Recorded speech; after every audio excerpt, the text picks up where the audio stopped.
another deceptively perhaps simple question. Was there a single original form of, let's say, Genesis or Jeremiah? Well, Jeremiah is the most difficult case. If we would be able to give an answer to that question, that would be the $1 million question.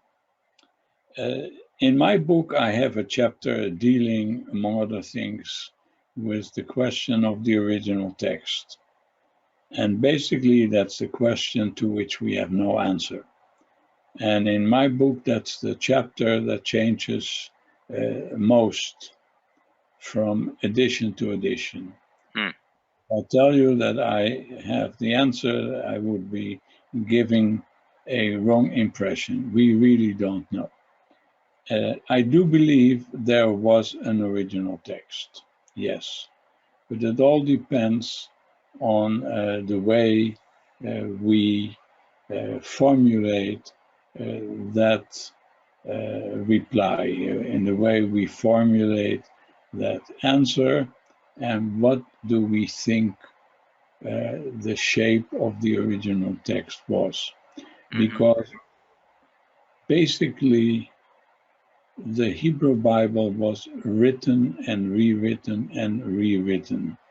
And the question is, which stage do you call the original text? I think the best way to, I mean, it sounds strange because if you think of a holy book, you might think there was just one original text. And if we forget such questions as the divine origin of the Bible, if we forget, we have to forget for a moment the question of, well, the Bible is big, but within the Bible there's the 5 books of Moses.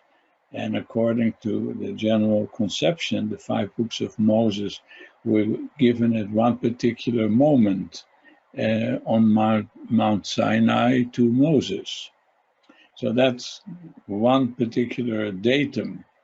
So what I'm suggesting is, first of all, to forget that assumption, because that assumption is indeed written in the Bible, and it's part of the belief of the Jewish and the Christian people, but that's an assumption that is hard to accept. And the Jewish exegetes from the Middle Ages already realized that there are certain problems which make it difficult for us to realize that the exact same form of the books of Moses could not have been given to Moses on Mount Sinai, if only because the books of Moses, the 5 books of Moses, the Pentateuch, the Torah, give us the story of the death of Moses himself.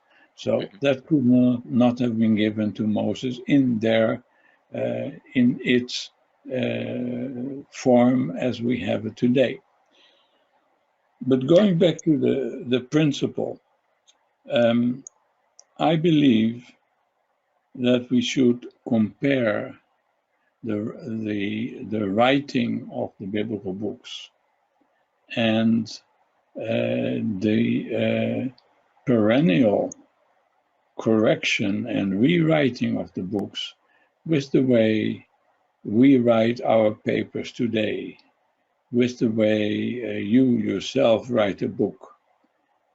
Like if I write a book today, now it's on computer, beforehand it was on paper. If I write a book on my computer, I call the first draft book 1. And I leave that because maybe something happens to my computer.